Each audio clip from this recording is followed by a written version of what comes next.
جب ہم بائبل مقدس کا مطالعہ کرتے ہیں تو ہمیں یہ تعلیم ملتی ہے کہ انسان کو مل کر رہنا چاہیے، اتفاق و اتحاد اور یگانگت کے ساتھ رہنا چاہیے۔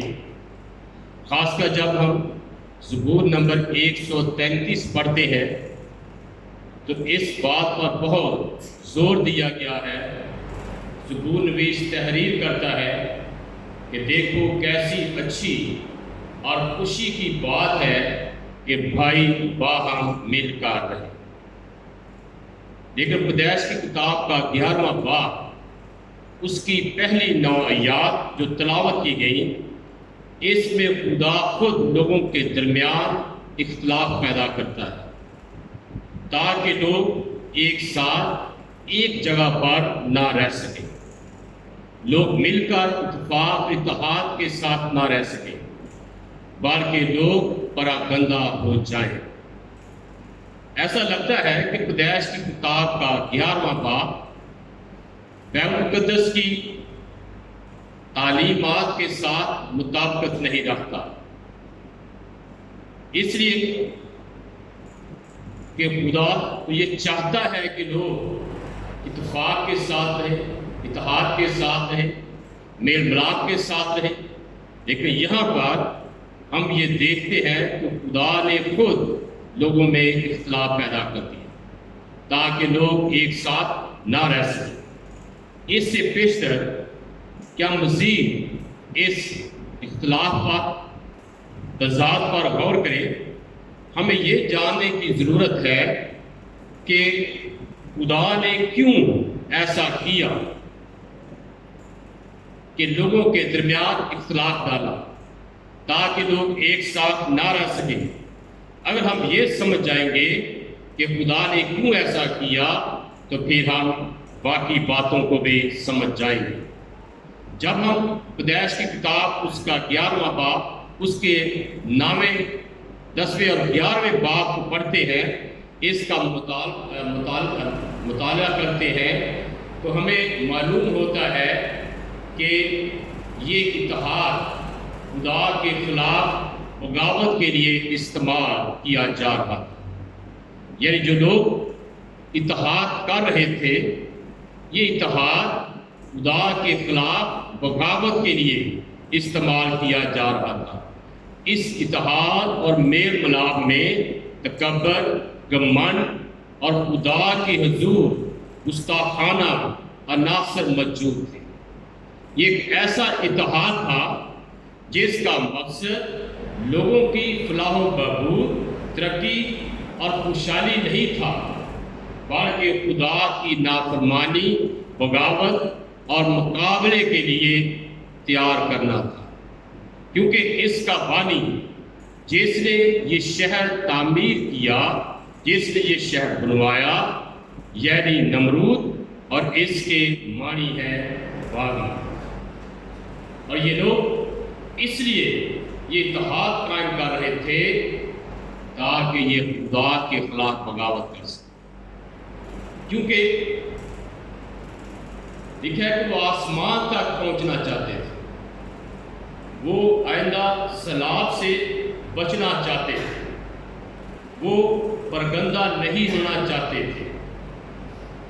یہ بھی کہا کیا جاتا ہے کہ وہ ستاروں کی حرکات کا مشاہدہ کرنا چاہتے تھے۔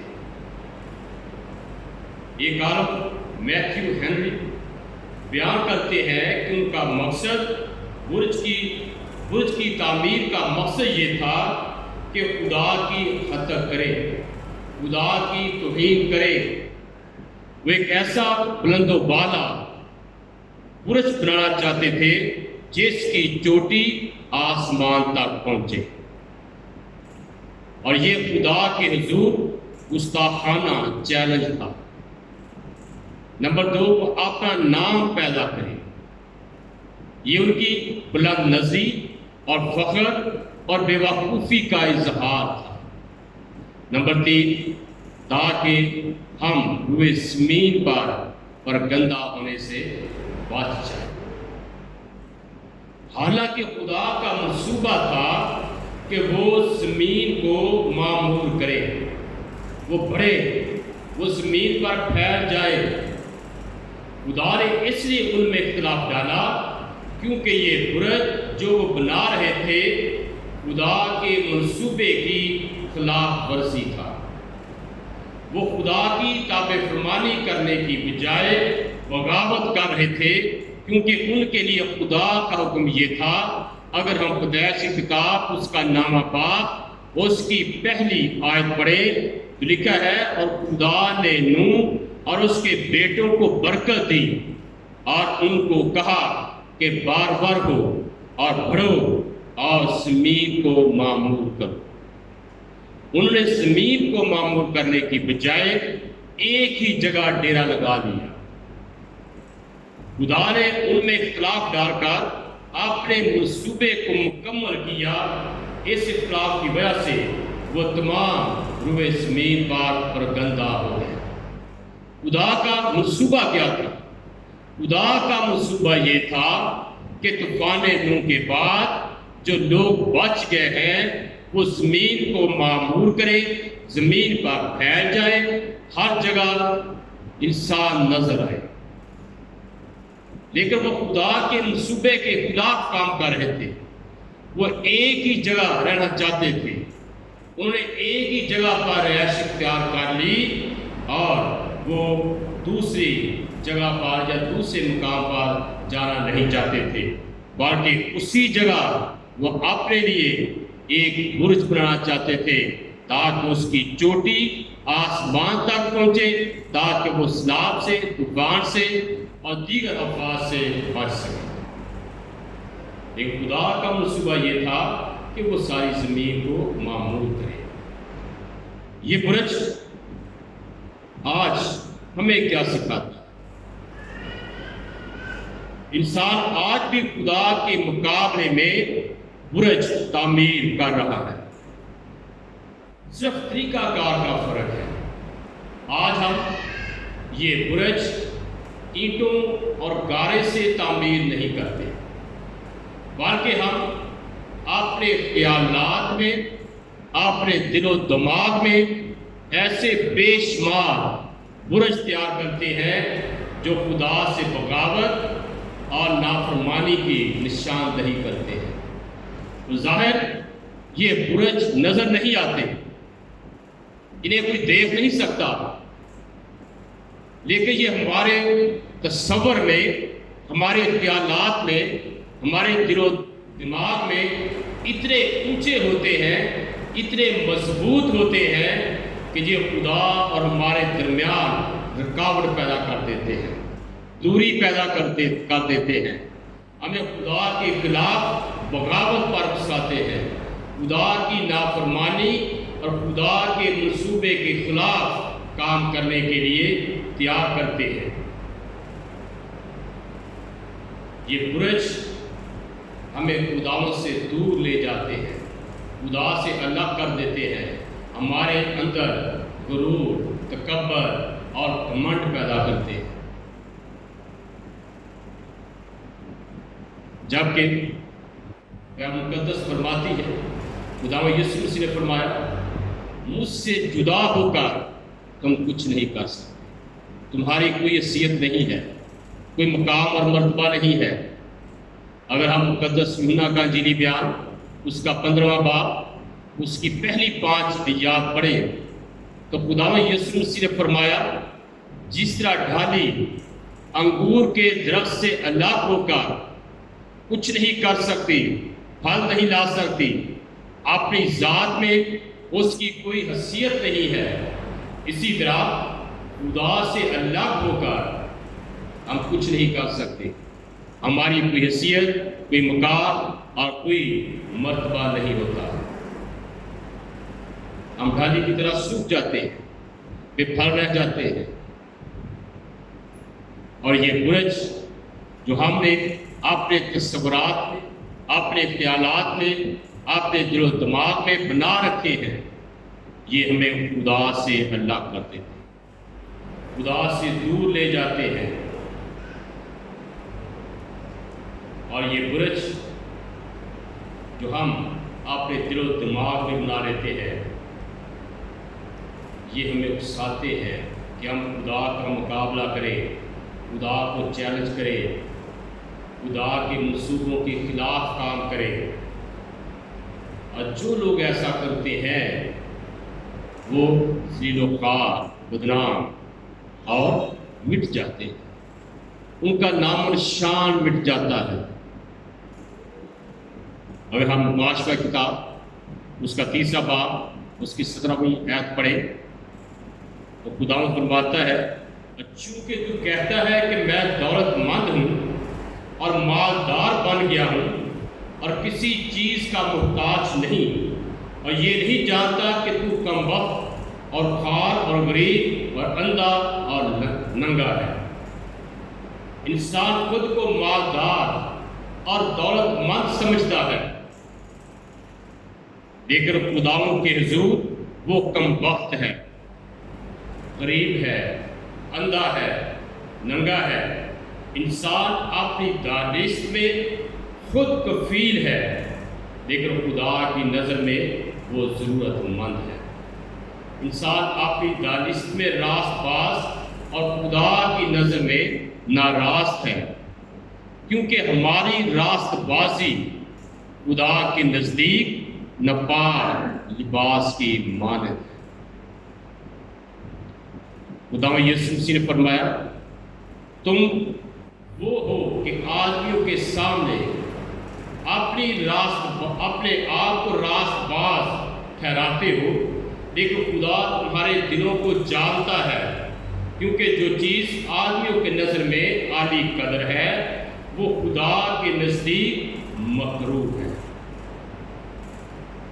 ان لوگوں کے نزدیک جو وہ برج بنا رہے تھے عالی شان تھا، بلند مرتبہ تھا، ان کے لیے پناہ گاہ تھی، لیکن خدا کے نزدیک ان کا یہ کام مکروہ کام تھا، بےہودہ کام تھا۔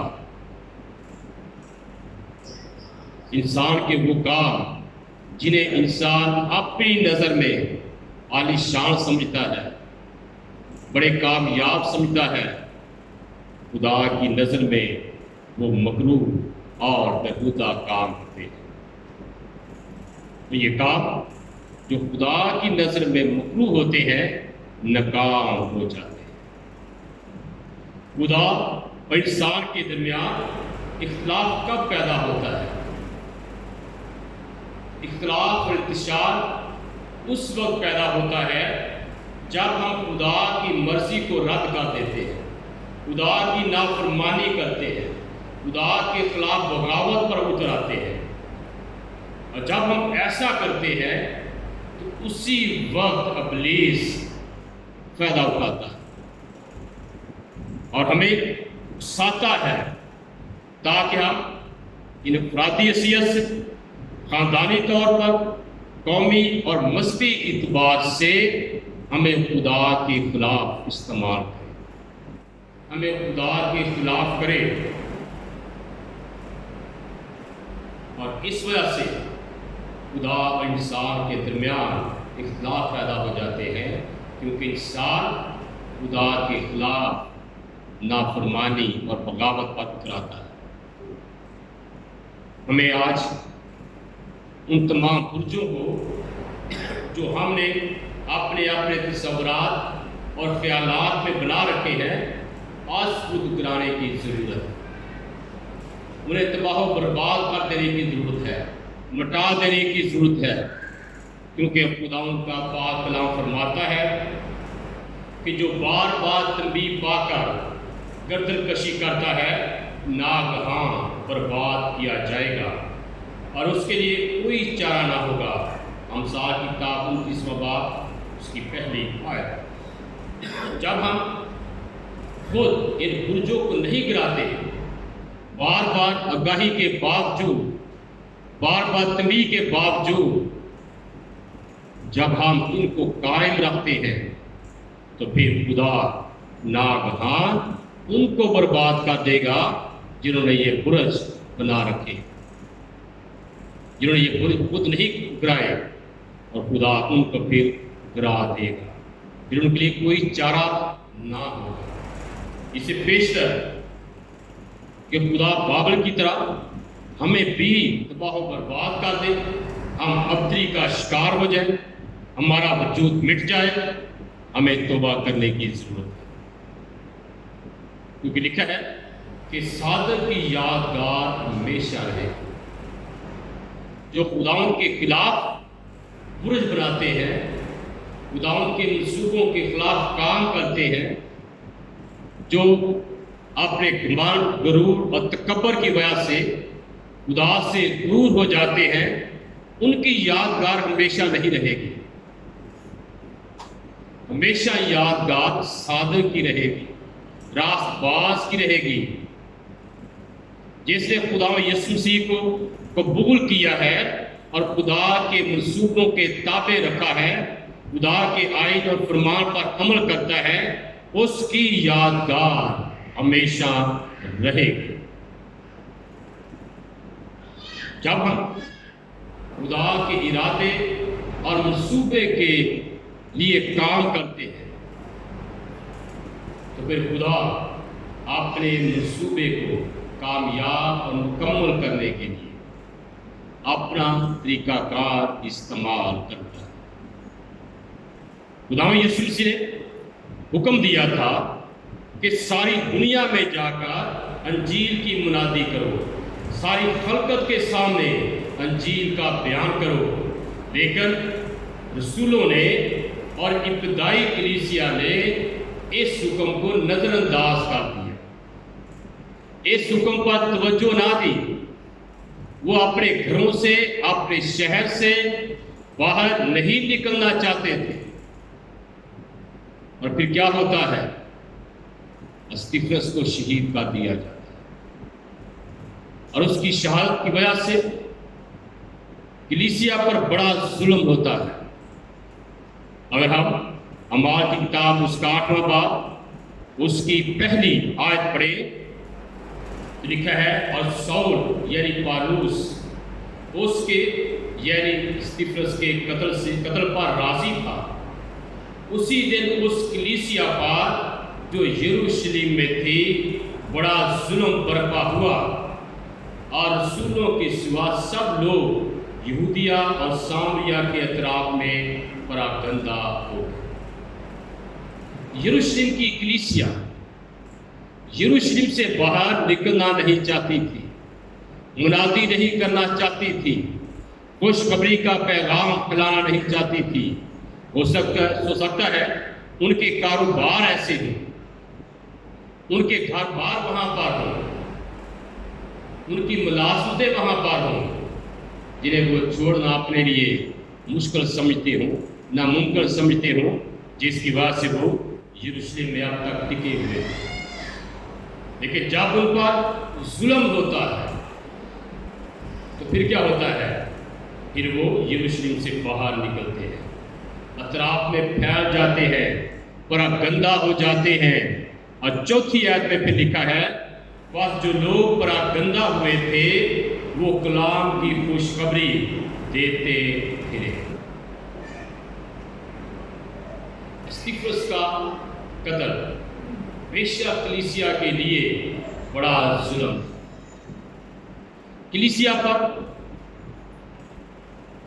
جو آزار ثانی ہوئی وہ بڑا ظلم تھا، لیکن اس کے نتیجے میں کلیسیا یروشلم سے باہر نکلی، اور جہاں جہاں لوگ گئے انہوں نے خداوند کی خوشخبری دی، خدا یسوع مسیح کے مردوں میں سے جی اٹھنے کی خوشخبری دی۔ اور ان کے وسیلے جو لوگ پراگندہ ہو گئے تھے، خداوند کا پاک کلام دوسرے لوگوں تک پہنچا۔ بعض بار ایسے حالات و واقعات جنہیں ہم اپنے خلاف سمجھتے ہیں، اپنے آپ پر ظلم سمجھتے ہیں، وہ ہمیں سکھاتے ہیں کہ ہم اپنے فرائض سے، اپنی ذمہ داریوں سے غافل ہو چکے ہیں، ہم نے انہیں نظر انداز کر دیا ہے، اور پھر یہ واقعات ہمیں بتاتے ہیں، سکھاتے ہیں کہ ہم نے کس طرح اپنی ذمہ داریوں کو، اپنے فرائض کو پورا کرنا ہے۔ یروشلم کی کلیسیا بڑے آرام اور سکون کے ساتھ یروشلم میں رہ رہی تھی، اپنے گھروں میں رہ رہی تھی۔ وہ خدا کے اس حکم کو کہ ساری دنیا میں جا کر انجیل کی منادی کرو بھول چکے تھے، اور جب ان پر ظلم برپا ہوتا ہے، جب وہ پراگندہ ہوتے ہیں، تو وہ اس حکم پر عمل کرتے ہیں، اپنی ذمہ داری کو پورا کرتے ہیں، اپنے فرض کو پورا کرتے ہیں، اور ان کے وسیلے پھر خدا کا پاک کلام دوسرے لوگوں تک پہنچتا ہے۔ اور ہم 7ویں آیت میں لکھا ہے، کیونکہ بہتیرے لوگوں میں سے نپاک روحیں بڑی آواز سے چلا چلا کر نکل گئیں، اور بہت سے مفلوج اور لنگڑے اچھے کیے گئے، اور اس شہر میں بڑی خوشی ہوئی۔ ایک طرف ان پر بڑا ظلم برپا ہوا، اور دوسری طرف جس شہر میں وہ گئے، جہاں پر انہیں منادی کی، لوگوں نے شفا پائی، لکھا ہے کہ وہاں پر بڑی خوشی ہوئی، بڑی خوشی ہوئی۔ کلیسیا کا پراگندہ ہونا دوسروں کے لیے خوشی کا، برکت کا باعث، اور خدا نے نوح اور اس کے بیٹوں کو حکم دیا کہ وہ زمین پر پھیل جائیں، زمین کو معمور کرے، لیکن انہوں نے ایک ہی جگہ پر رہنے کو ترجیح دی تاکہ وہ وہاں پر اپنا نام کرے، تاکہ وہ خدا کے خلاف بغاوت کرے، اور ایک برج بنائے جس کی چوٹی آسمان تک پہنچے۔ اور خدا نے انہیں پراگندہ کیا، ان کے درمیان اختلاف ڈالا، انہیں تتر بتر کیا، پراگندہ کیا، تاکہ وہ زمین پر پھیل جائے۔ خدا نے اپنے منصوبے کی تکمیل کے لیے، اسے پورا کرنے کے لیے، وہ منصوبہ جسے لوگ بھول چکے تھے، خدا کا وہ حکم جسے وہ نظر انداز کیے ہوئے تھے کہ زمین پر انہوں نے پھیل جانا ہے، زمین پر انہوں نے معمور کرنا ہے۔